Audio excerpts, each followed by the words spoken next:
Hola, bienvenidos a su canal Duda Fans MX. Material de investigación, domingo 18 de julio del 2021. Saludos y agradecimientos a nuestros suscriptores. Sin más preámbulos, iniciamos. Duda Fans MX presenta.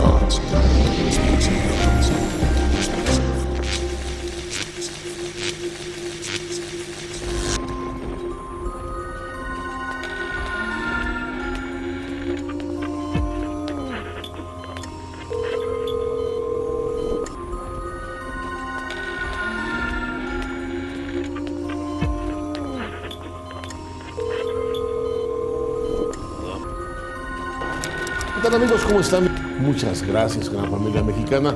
Las sugerencias que me hicieron ahora, estupendas.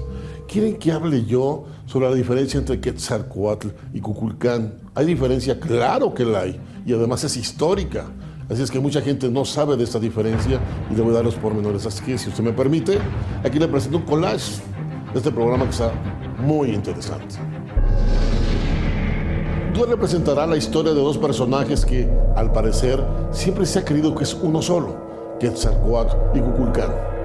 Lo interesante es que la investigación revela que son dos personas distintas, pero lo interesante es su origen. Aquí le vamos a presentar todas las evidencias.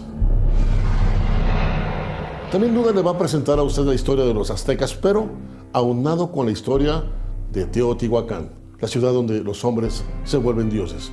Parece ser que en su historia revelan algo extraordinario que aquí se lo voy a presentar con todo detalle. Hablar de Quetzalcóatl y Kukulcán es hablar de nuestras deidades principales en nuestra historia precolombina.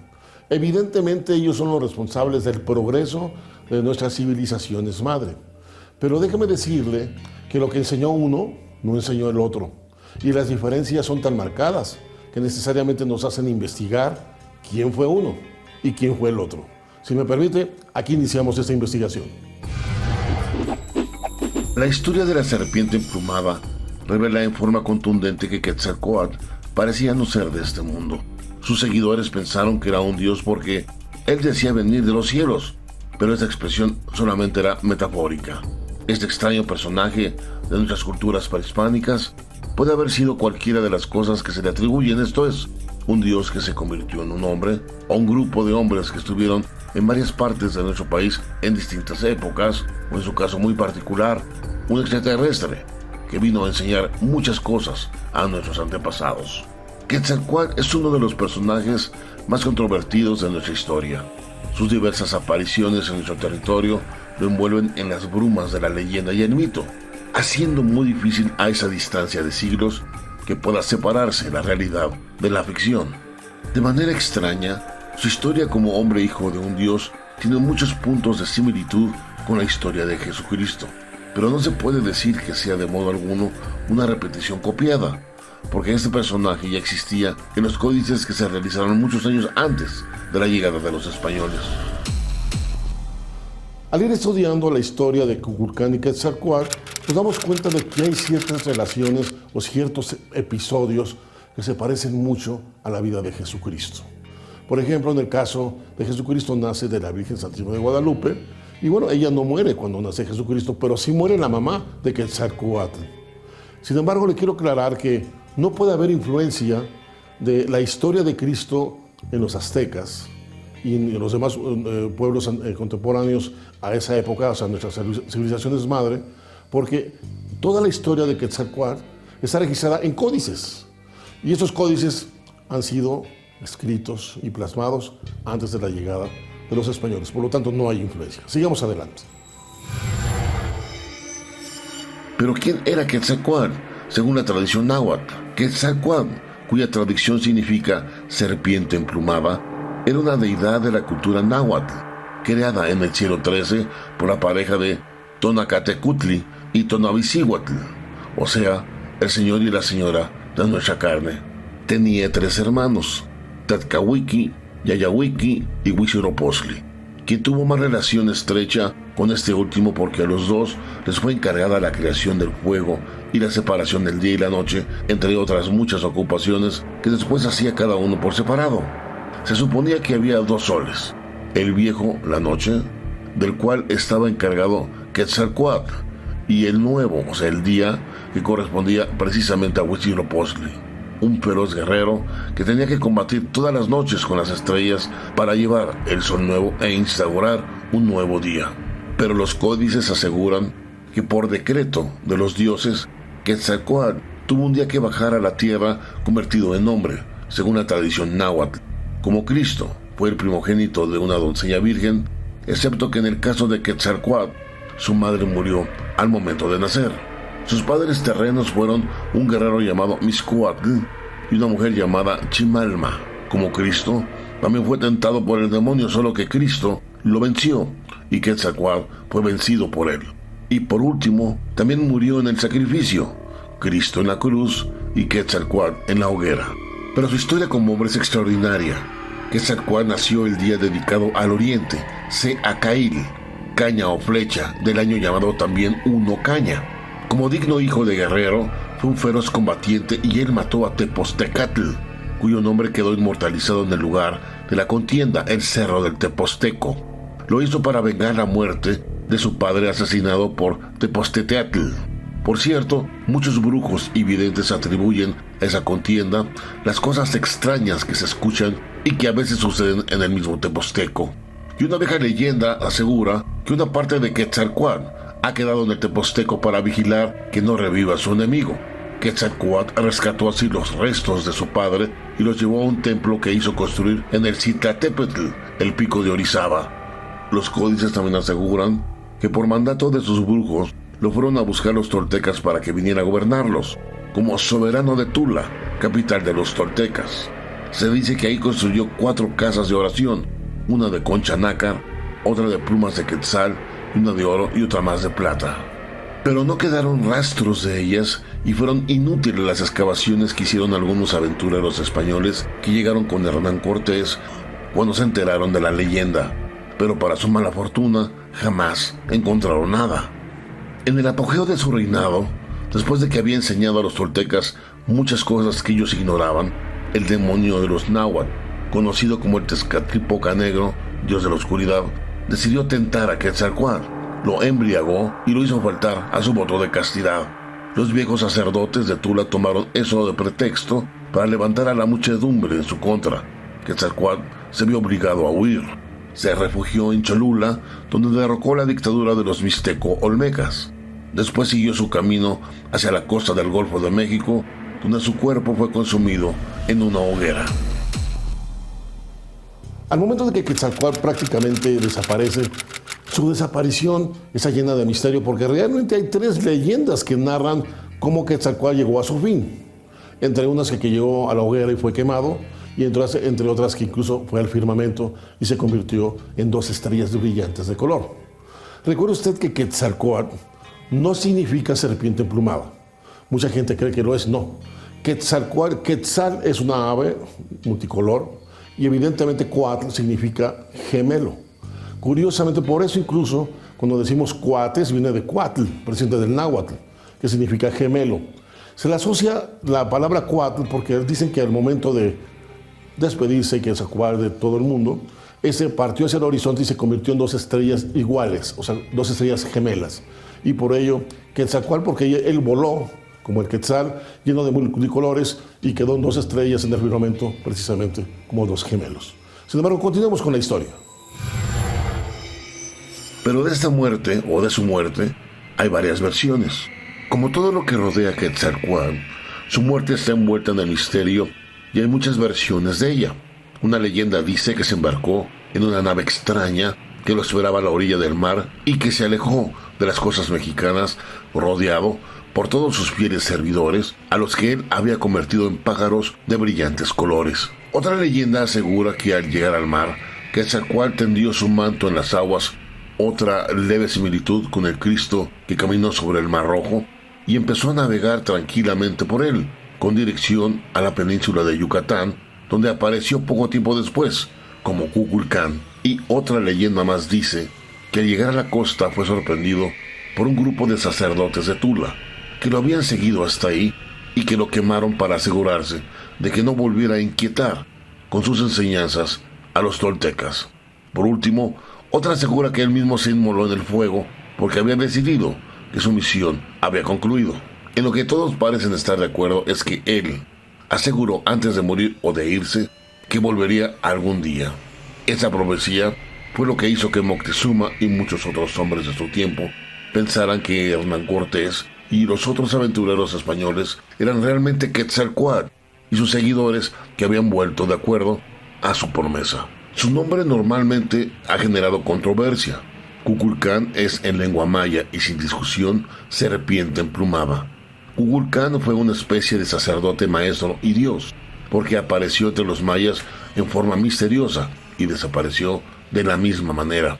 Dejó tras de sí un gran conjunto de conocimientos y creencias que formaron los sólidos cimientos sobre los que se fundó la cultura maya. A él se le atribuyen los avanzados conocimientos sobre matemáticas y astrología que tenía ese sabio pueblo. Sin embargo, el nombre de Quetzalcóatl no tiene significado tan claro en náhuatl, porque la terminación coatl tiene una doble interpretación. Quetzal ya sabemos que es un pájaro de brillantes colores, pero coatl puede ser serpiente o gemelo. De ahí que en México llamamos cuates a los gemelos. Se dice que cuando murió descendió al mundo de la muerte, donde permaneció 9 días, pero de ahí resurgió convertido en estrella de la mañana y estrella de la tarde, una dualidad que fue la que le dio el nombre de Quetzalcóatl. La interpretación práctica de Quetzalcóatl, según los historiadores que apoyan esa teoría, era un navegante que llegó a nuestras costas en forma premeditada o accidental. Dicen que la segunda alternativa es la más probable. Esto es, Quetzalcóatl era un europeo que viajaba probablemente en un barco que se hundió, que llegó en una balsa o en un bote de salvamento hasta nuestras costas después de un largo peregrinar. Llegó a la altiplanicie en el centro del país y al descubrir que los toltecas eran un pueblo crédulo y en ciertos aspectos primitivo, se hizo pasar por un dios. Pero esa hipótesis podría ser descabellada. Quetzalcóatl, por ejemplo, enseñó a los toltecas a trabajar los metales, sobre todo el oro y la plata, un conocimiento que en esa época ya dominaban los europeos. Sin embargo, no parece aplicar el caso de Kukulcán, el Quetzalcóatl maya.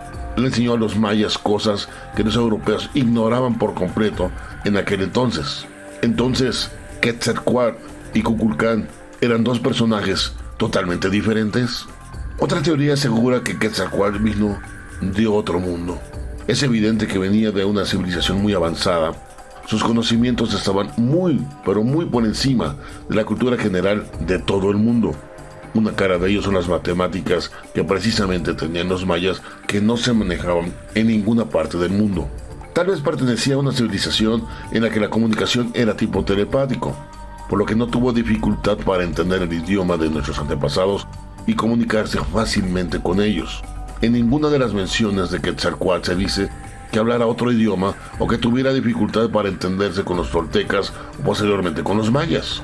Esto reduce drásticamente las posibilidades de que haya sido entonces un europeo que seguramente habría tardado muchos años en aprender un lenguaje de ese nuevo mundo. En cuanto a la aparición de Quetzalcóatl en dos lugares bastante lejanos de nuestro territorio, hace más creíble la teoría de un alienígena en nuestras civilizaciones. Llegado el momento del retorno, Quetzalcóatl estuvo en el lugar de la cita y partió en ese barco extraño, de que hablan algunas leyendas, o sería una nave espacial que produjo una estela de fuego que los nativos del lugar y sus propios seguidores pensaron que era la hoguera en que se había consumido. Al momento de la desaparición de Quetzalcóatl, pues los testigos y los códices dicen que él prácticamente se convirtió en un fuego que se trasladó a través de los cielos, perdiéndose en el horizonte a través de su viaje multicolor, llegando a convertirse en dos estrellas, dos estrellas gemelas que le dan el nombre de Coatl. Los colores se le asocian precisamente a las aves, que es el quetzal, que es una ave hermosa en colores, multicolores. Lo interesante es que, dígame usted y seamos honestos, si un nativo de aquel entonces, un azteca, un tolteca, un olmeca, viera a Quetzalcóatl que se mueve en el cielo, pues ellos no saben de tecnologías, pero asocian el fenómeno, si hay movimiento en el cielo, a como lo hacen quienes, pues las aves en su tiempo. Si ven que de alguna forma ven colores, lo asocian a los colores de un ave. Si se ven que se mueve en el cielo, pues es un ave. Por lo tanto, curiosamente, por eso le llaman y le asocian precisamente como una serpiente emplumada, porque vieron un haz de fuego que se movía a través del cielo, donde ahí se perdió Quetzalcóatl. ¿Qué opina usted al respecto? Es muy interesante, ¿no lo cree? En la hoguera en que se supone Quetzalcóatl murió, está representado en el llamado Códice Borgia como un resplandor o sol de rayos rojos y negros alternados, con ojos como astros en cuyo centro aparecen dos serpientes entrelazadas y con las fauces abiertas. Tal vez hay un cambio en la interpretación, tal vez eran en realidad dos naves, y eso hizo que aparecieran dos puntos luminosos en el cielo cuando empezaron a alejarse de nuestro mundo, y que naciera así la leyenda de que Quetzalcóatl se había convertido en dos estrellas en el firmamento. También cabe la posibilidad de que hayan sido no uno que primero visitó la altiplanicie y después se fue a la península de Yucatán, sino dos alienígenas que pudieron venir de mundos diferentes. Eso explicará las marcadas diferencias en cuanto a sus enseñanzas que dio a los oltecas y a los mayas. Casi no hay duda de que fueron dos personas completamente diferentes. Si esto fue entonces así, entonces ¿cómo explicar la similitud de sus nombres? ¿Fue simple coincidencia? Esto parece bastante improbable. Sin duda, debe haber una explicación que hasta el día de hoy aún está más allá de nuestra razón. Por eso, el hombre tiene que buscar su verdad a través de su historia para poder encontrar así si sus orígenes vienen de las estrellas. Uno de los objetivos de salir de nuestro mundo para conquistar otros mundos, primero es para estudiarlos y tratar de ubicar si hay vida alienígena allá de cualquier orden. Esto es, si hay inteligente o incluso vida bacterial o de alguna otra forma. El asunto también es que es bueno conocer nuevos mundos o moradas para ver si ellas pueden ser adaptadas para nuestro uso, ya que créame que tenemos un límite en nuestro mundo y estamos llegando, si no es que ya lo rebasamos. Y tenemos nuevos lugares, necesitamos nuevos espacios. Así que la terraformación es un recurso que la ciencia está planeando para poder ampliar los horizontes de hábitat de la raza humana. Vea usted. Desde ya varias décadas, la humanidad ha soñado con remodelar el clima de Marte para conseguir que el planeta rojo sea habitable para los humanos. Fue Carl Sagan el primero en proponer seriamente la posibilidad de transformar el mundo vecino. Sagan sugería que vaporizáramos el polo norte de Marte y esto aumentaría la suficiente presión atmosférica y provocaría un aumento global de la temperatura gracias al efecto invernadero, lo cual aumentaría además las posibilidades de que se formara agua líquida. Otros investigadores sugirieron sembrar el planeta con bacterias productoras de oxígeno y enviar robots autorreplicantes que construyeran fábricas de dióxido de carbono para provocar en menos de un siglo un efecto invernadero global. Las ideas, desde luego, no han faltado durante los últimos 30 años, pero la cuestión clave es que el obstáculo a superar siempre ha sido el mismo. ¿Existen en Marte suficientes gases de efecto invernadero y agua como para aumentar la presión atmosférica hasta los niveles de la Tierra? Hoy las cosas han cambiado. Se ha calculado que si consiguiéramos procesar todas las fuentes disponibles en Marte, solo lograríamos aumentar la presión atmosférica hasta cerca de un 7% de la que hay en la Tierra. Terraformar Marte, concluyendo, no hay que pensar de manera planetaria primero en la terraformación, de tal forma que iremos de manera local a lo general. Un sistema para crear pequeñas islas de habitabilidad nos permitiría transformar Marte de una manera controlada y escalable. El hielo polar de Marte es una combinación de agua y dióxido de carbono igual que en su forma gaseosa. El dióxido de carbono congelado permite el paso de la luz solar, pero no el de su calor. Y eso provoca en los veranos un efecto invernadero de estado sólido que crea focos de calentamiento, que en la imagen que usted está viendo en este momento se ven como puntos negros en el hielo. Así entonces, la ciencia pretende ir terraformando isla por isla el planeta Marte hasta convertirlo en una segunda Tierra, una ficción hecha realidad. ¿Sabe usted que en la historia de nuestros antepasados existen algunas leyendas que son de corte extraordinario? Sabemos que los aztecas vienen de Aztlán, según nos enseñaron en las escuelas, y bien hecho. Sin embargo, existe otra leyenda que se ha manejado de una manera más discreta y fue escrita precisamente por un cronista que vivió en el momento de la colonia. Esta leyenda raya en cosas extraordinarias, pero él asegura, que fueron contadas por los mismos sacerdotes aztecas. Nuestra historia nacional nos aclara que el origen de los aztecas se asocia a la última tribu nahuatlaca, que llegó al Valle de México. En sus orígenes míticos, ellos emergieron de las entrañas de la tierra a través de 7 cuevas en un lugar denominado Chicomostoc. Se afirma que venían del norte y que su país era un lugar de tierra colorada. Algunos estudiosos suponen que la cuna de los pueblos náhuatl pudiera ser el valle inferior del río Colorado. La historia afirma que se detuvieron en Aztatlán o Aztlán, que según varias leyendas significa lugar de garzas o lugar de la blancura, debido al color del plumaje de estas bellas aves. Su localización exacta es desconocida, pero según algunos autores es posible que estuviera localizado en una laguna situada en la desembocadura del río San Pedro de Mezcatitlán, Nayarit. Algunas versiones señalan que el nombre de Azteca proviene de ese lugar mítico llamado Aztlán, aunque ellos preferían llamarse mexicas. Pero aparte de la historia convencional que todos sabemos y nos enseñan en las escuelas, todo indica que hay otra historia sobre el origen precisamente de los aztecas. Hay algo sensacional en esta leyenda que nos narra este cronista, del cual vamos a hablar en un momento. En esta crónica, la leyenda azteca dice que los dioses que le dieron origen bajaron del cielo. ¿Bajaron del cielo? Síganme en esa historia, es fascinante. Los aztecas aseguraban que ellos venían del norte. Su origen se ubicaba en una enorme cueva que contenía 7 cavernas, cada una con una tribu diferente. Esa gran caverna ellos la llamaban Chicomostoc. Ellos se decían ser una de esas 7 tribus que se convirtió en la cuna de la civilización de nuestros ancestros. Aunque Chicomostoc se consideraba un mito, de acuerdo a nuevos descubrimientos arqueológicos en Teotihuacán, se cree que esta cueva realmente sí existió y que, para sorpresa de muchos, ella puede estar ubicada en las entrañas de la misma ciudad de Teotihuacán. Hoy se cree que esta cueva ubicada al norte de Teotihuacán está debajo de la Pirámide del Sol, ya que se estima que ella oculta una enorme caverna con 7 ramificaciones que se extienden a la lejanía. En el siglo XVI, el franciscano Fray Jerónimo de Mendieta, en su obra llamada Historia Eclesiástica Indiana, narra cómo los aztecas aseguraban que habían sido formados por sus dioses en las mismas cavernas en donde fueron rescatados. La historia narra que una enorme daga de pedernal descendió desde las alturas de tal modo que cuando tocó la tierra, ésta se hizo temblar. Después de haber tocado tierra, descendieron 1600 dioses, quienes tomaron por grupos a cada tribu y fueron llevados a diferentes partes para iniciar una nueva cultura.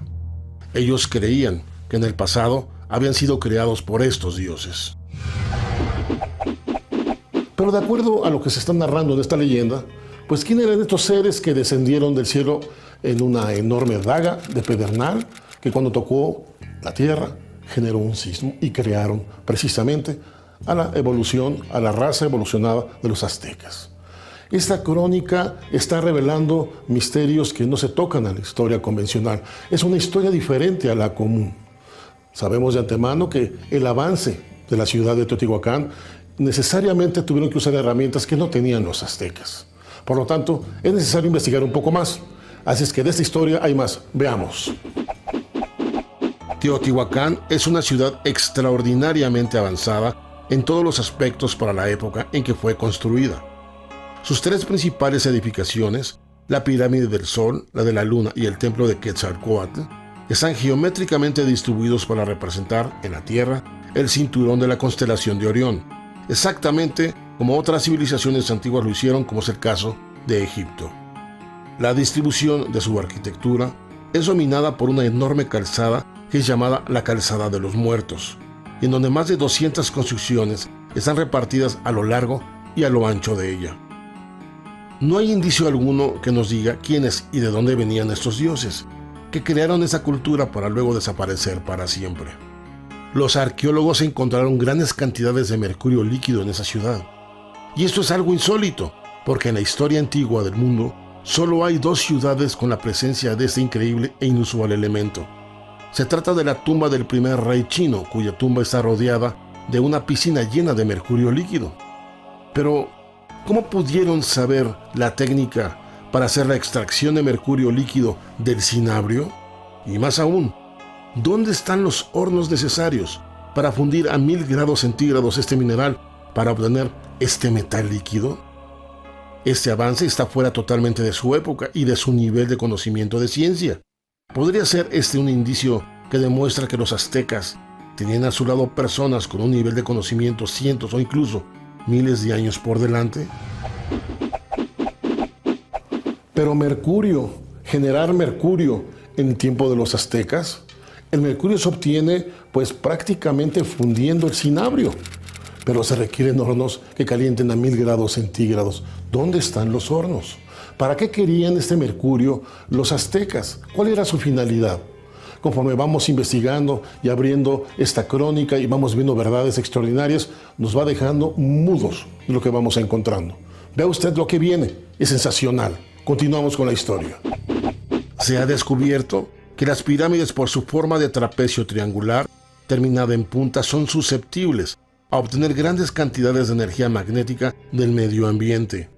Esa energía, si es aislada en sus superficies laterales y en su centro, la pirámide se convierte en una poderosísima pila. Para tener éxito de esa recolección que hace la pirámide es necesario 2 cosas.